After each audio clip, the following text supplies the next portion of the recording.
Aqui é Júnior Martins e esse aqui é o canal Semente Semântica. Para que ser feliz agora? Essa é a pergunta que a gente vai tentar responder hoje com simplicidade e com poucas palavras. E espero que você compartilhe aí o vídeo, dê seu like, que você goste, faça também aí os seus comentários.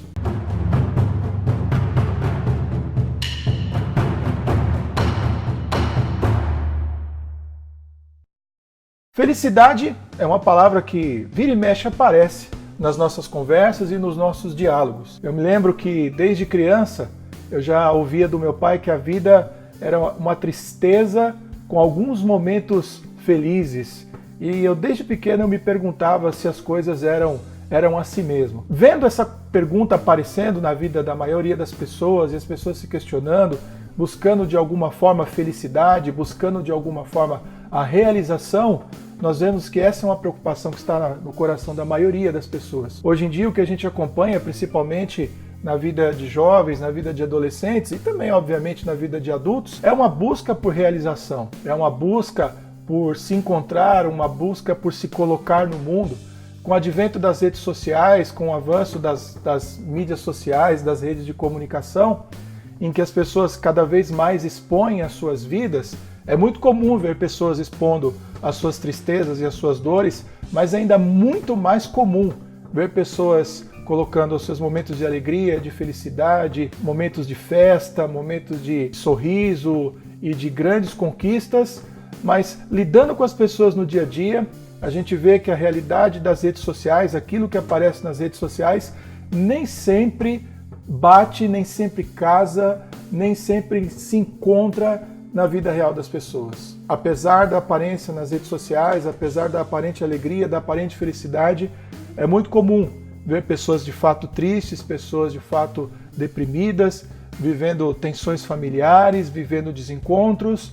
Afora os problemas que nós sabemos hoje, os problemas mentais que acometem boa parte da nossa população, como a depressão, como a ansiedade e outros tipos de transtorno. E é claro que num vídeo como esse, onde a gente está tratando de felicidade, a gente não poderia deixar de abordar uma temática tão importante nos nossos dias, que são os problemas mentais. A depressão, a ansiedade, as crises de pânico, borderline e tantas outras denominações de problemas que os seres humanos nos últimos tempos têm vivido. Nós somos cidadãos, por exemplo, de uma metrópole que já foi conhecida como a capital mundial dos problemas mentais. Vemos a correria das pessoas, as doenças, a enormidade de medicamentos que existem hoje na praça para atender esses problemas, a maior parte das pessoas tendo que tomar essas medicações e são necessárias. Sabemos que todas essas doenças, como a depressão, o pânico, a ansiedade, elas têm um componente biológico, bioquímico, um problema de disfunção no cérebro. Sabemos que ela tem um componente emocional ou psicológico bastante importante, mas não podemos ignorar também o seu componente espiritual, porque sabemos que, como diz a palavra de Deus, que o pecado trouxe morte ao homem, afastando o homem de Deus e sujeitando o homem a todos os tipos de doença, a todos os tipos de problema. Portanto, estamos rodeados e passamos ao lado de pessoas no nosso dia a dia, vivendo crises, vivendo problemas, olhando para a vida de uma forma nublada, insatisfeitas, vivendo a sua vida de forma mecânica, vivendo às vezes até a sua religiosidade de uma forma muito mecânica e muito distantes de qualquer tipo de alegria. Portanto, falar de uma felicidade que vem de Deus, que vem da obra de nosso Senhor Jesus Cristo, de uma felicidade que é construída por meio da nossa vida, por meio do nosso relacionamento com Jesus, é algo realmente muito importante. É preciso lembrar, e talvez a gente trabalhe isso até numa outra ocasião, sobre a importância da vida espiritual e do cuidado espiritual das pessoas que estão doentes com depressão, com pânico, com ansiedade, e como esse trabalho de cuidado espiritual, ao lado do trabalho de um médico psiquiatra, ao lado do trabalho de um psicólogo, pode ser decisivo para que as pessoas possam encontrar uma vida verdadeira, uma vida com significado e uma vida com realização em Cristo Jesus. A pergunta a respeito da felicidade é uma pergunta muito antiga. Povos e mais povos, pensadores e mais pensadores, filósofos e mais filósofos, religiosos e mais religiosos, homens da ciência, homens com poder, homens sem poder, o homem do campo, o homem simples, se perguntam a respeito da felicidade. A gente conhece, por exemplo, o posicionamento dos estoicos, já desde a Grécia Antiga, que pregavam que a felicidade era o resultado de uma vida sem perturbação, uma vida em que você abandonaria suas paixões, você deixaria de lado aquelas coisas que inflamam mais o teu coração, buscando uma vida um pouco mais resignada, um pouco mais pacata, aceitando a vida como ela é. E eles acreditavam que fazendo assim você encontraria de alguma maneira a sua felicidade e a sua realização. Os epicureus, por exemplo, ensinavam que a felicidade é resultado de uma vida moderada, de uma vida onde os seus desejos também de alguma forma são aplacados, e isso se parece bastante com os estoicos, mas também era resultado de vencer o medo, de viver uma vida na qual você encontraria de alguma forma a ausência de sofrimento pela limitação dos seus desejos, pela limitação das suas paixões. Os cínicos, por sua vez, eram aqueles que ensinavam que encontrar a felicidade e encontrar a alegria só era possível se nós nos desvencilhássemos das convenções sociais, das frivolidades, das coisas banais da vida e buscássemos uma vida que fosse atrás da virtude, atrás daqueles valores universais, se fôssemos de fato atrás daquelas coisas que são realmente mais importantes,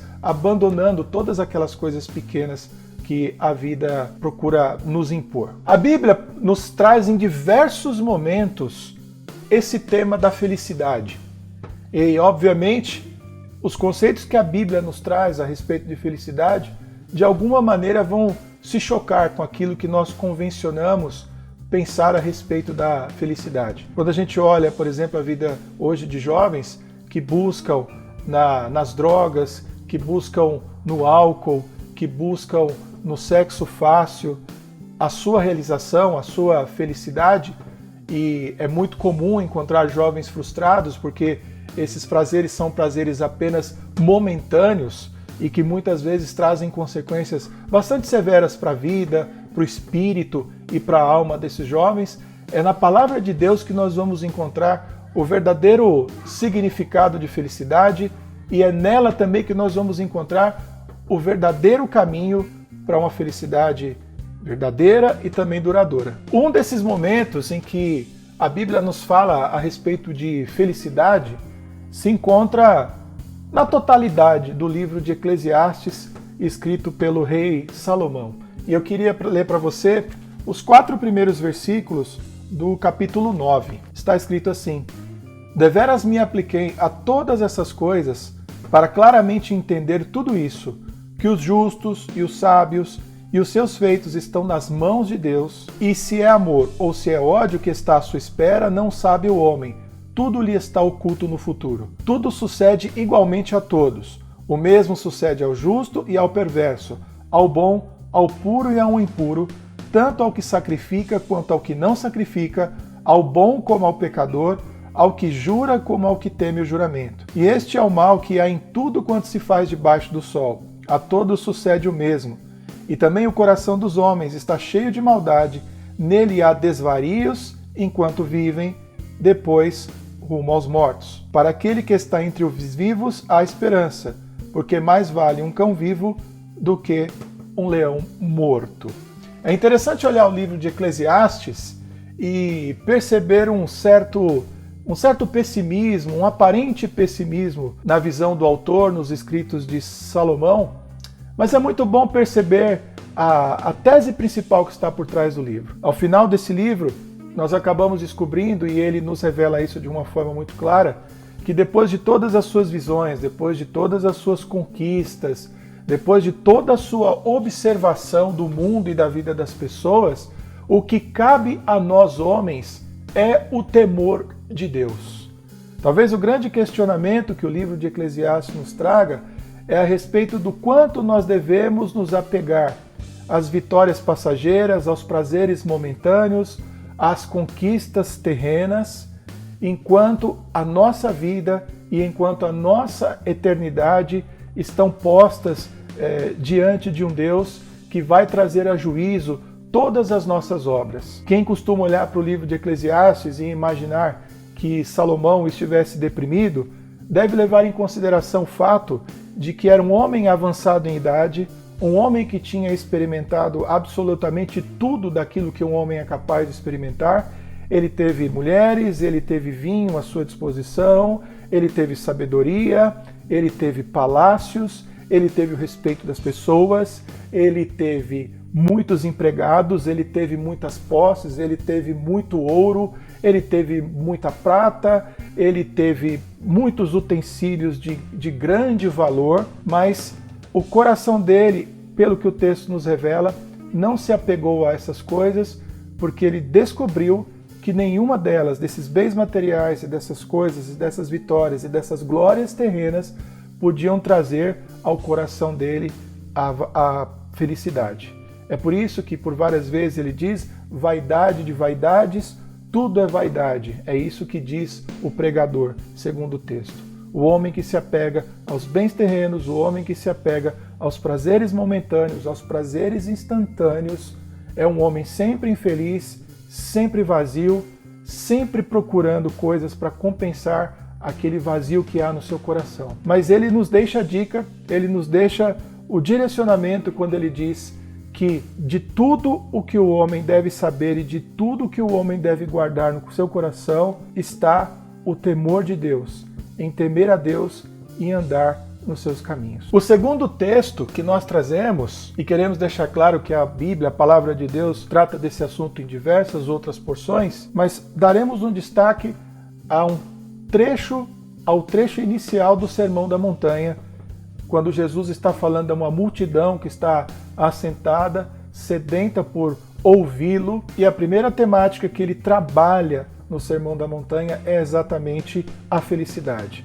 Os termos colocados no Sermão da Montanha são bem-aventurados, que nós podemos compreender também como felizes e também como realizados. Mas, mais uma vez, a palavra de Deus nos leva num caminho completamente novo, num caminho completamente diferente, num caminho completamente diverso daquele que a maioria de nós costuma ter como valor e como felicidade. Jesus, por exemplo, ele chama de felicidade ou de felizes aqueles que são humildes, é o que ele diz no versículo 3, dizendo que destes é o reino dos céus. Ele diz que, por exemplo, são felizes aqueles que choram, não aqueles que sorriem, e é o que ele diz no versículo 4, porque serão consolados. Ele diz que são felizes ou bem-aventurados aqueles que são mansos, ou seja, aqueles que se submetem aos outros, aqueles que são tranquilos, que são calmos e que são pacientes, mas afirma que são esses que herdarão a terra. Ele diz que são felizes, não aqueles que estão no controle da justiça, não aqueles que ordenam, não aqueles que mandam, mas aqueles que têm fome e que têm sede de justiça, porque no futuro serão saciados. Da mesma maneira, ele diz que bem-aventurados ou felizes são aqueles que têm misericórdia nos seus corações, ou seja, que são capazes de se compadecer das fraquezas e das dificuldades dos outros. Da mesma maneira, ele diz que felizes são aqueles que têm o seu coração limpo, não é? E nós poderíamos lembrar das palavras do salmista, que não entregam a sua alma à vaidade, que não carregam no seu coração a mágoa, não carregam no seu coração a falta de perdão, não carregam no seu coração sentimentos ruins em relação às outras pessoas ou em relação a si mesmo. Da mesma forma, não são felizes aqueles que possuem as armas, que têm o poder de matar, que têm o poder de destruir. O que Jesus nos ensina no Sermão da Montanha é que felizes são aqueles que são capazes de apaziguar as partes, de trazer paz entre as pessoas, de aplacar a ira das pessoas, de desmontar os argumentos que jogam as pessoas umas contra as outras, que são capazes de fazer nações e povos e pessoas e famílias dialogarem. E ele fecha, trazendo talvez o ponto alto dessa visão, o que tanto se distancia da visão comum dos homens, é de que não são felizes aqueles que são aplaudidos, que são ovacionados, que são queridos, que são desejados e que são imitados pelas pessoas, mas pelo contrário, os felizes são aqueles que são perseguidos, mas perseguidos por causa do nome de Jesus, por causa da justiça e por causa da verdade. Bom, diante de dois textos tão intensos e tão maravilhosos, eu acho que a gente pode partir para algumas conclusões que são bastante relevantes. Eu acredito que Deus queira a nossa felicidade. Ele pensa na nossa realização e pensa na nossa bem-aventurança. É claro que ela não é o ponto alto da vida humana, talvez nem seja o grande desejo ou aquilo que Ele quer que a gente se incline, que a gente busque, mas Ele deseja sim, mas é preciso compreender a felicidade que o Criador nos deseja. E ela começa exatamente no sentido de que a nossa felicidade significa conhecê-lo, significa andar nos seus caminhos, significa temê-lo, o que também significa adorá-lo, o que também significa reverenciá-lo. Teólogos do passado já afirmaram que a verdadeira felicidade do homem está em ter um encontro pessoal com Jesus, em ter um encontro com Deus. Foi Ele quem nos criou. Ele sabe exatamente como a nossa vida funciona, como funciona o nosso coração, como funciona o nosso desejo, como funciona os nossos pensamentos, e Ele nos criou para ter alegria completa, para ter alegria plena, para termos felicidade completa, para termos felicidade plena, e não apenas para termos pequenos momentos de alegria e de realização na vida com coisas que são passageiras, como drogas, cigarro, álcool, sexo e tantas outras coisas, bens materiais. O que Ele nos oferece de fato são bens eternos. E o nosso maior bem eterno é poder estar com Ele, é poder viver com Ele. É por isso que Ele nos enviou o Filho dele, o Senhor Jesus Cristo. Foi por isso que Jesus Cristo padeceu. Se nós olharmos para a vida de Jesus, veremos que foi uma vida de dor e uma vida de sofrimento.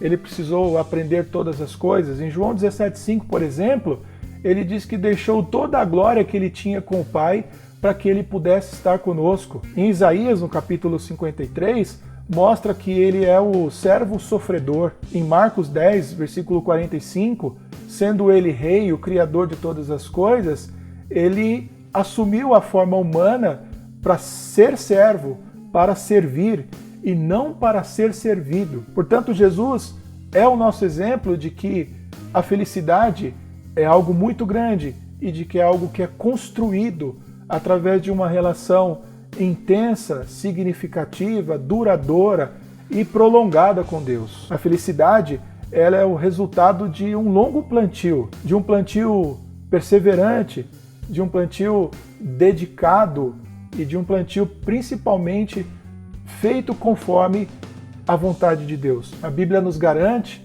e nós podemos nos lembrar, por exemplo, das palavras do apóstolo Paulo, da segurança que ele tinha de que o depósito que ele havia feito, e feito em vida, feito em terra, estava muito bem guardado pelo próprio Deus nos céus e que na eternidade ele colheria tudo aquilo que ele plantou. Quando nós pensamos em felicidade, na felicidade conforme Jesus, na felicidade conforme a vontade de Deus, é preciso admitir que talvez durante algum tempo tenhamos que trabalhar muito, tenhamos que penar muito, tenhamos que talvez até sofrer, quem sabe, pelo nome de Jesus, a fim de que aquilo que Ele nos prometeu, que é a verdadeira alegria, a verdadeira realização, a verdadeira felicidade, possa fazer parte da nossa vida no futuro por meio de um relacionamento eterno com Ele. É isso que nós temos que pensar, é sobre isso que nós temos que refletir. Aprender como o velho Salomão, que talvez aos olhos do mundo teve toda a felicidade, teve toda a realização, mas que descobriu que aquilo era vazio se não havia temor de Deus. Aprender com o próprio Jesus que os valores do reino, que são os verdadeiros valores, os valores eternos, eles são contrários àquilo que o mundo pensa. Talvez seja necessário, como eu já disse, passar por um tempo de tristeza, por um tempo de dores, por um tempo talvez de muito trabalho, por um tempo de muito plantio, para que possamos colher na eternidade a nossa plena realização. Agora, a gente não pode ignorar, de forma alguma, o cuidado que Deus tem com cada um de nós no dia a dia. Ele prometeu que jamais nos faltaria o pão. Ele nos tem cercado de amigos, Ele nos tem cercado da sua palavra, da verdade. Ele tem colocado no coração daqueles que creem o Espírito Santo. E o Espírito Santo trabalha em nosso coração a alegria, o domínio próprio, a paz e todos esses valores eternos que já vão sendo pouco a pouco construídos no nosso coração. É preciso encontrar a verdadeira felicidade, mas a única felicidade verdadeira está em Cristo Jesus. Que Deus nos abençoe. Esse é o primeiro vídeo do canal Semente Semântica. Nós temos também o nosso site www.sementesemantica.com e nós estamos iniciando esse trabalho tentando comunicar o Evangelho, tentando trazer mensagens, vídeos. Teremos aí no futuro vídeos de perguntas e de respostas, tratando de assuntos teológicos, tratando da Bíblia, de assuntos mais devocionais, tentando também nos comunicar aí principalmente com jovens e com adolescentes. E nós estamos aprendendo e vamos trabalhando, portanto, nos ajude se inscrevendo no canal, compartilhando o canal, fazendo as suas perguntas, fazendo as suas observações, colocando também os seus comentários e seguindo depois também a gente em todas as redes sociais, no Twitter, no Instagram, no Facebook, e que Deus te abençoe e nos ajude aí nessa caminhada. Semente Semântica.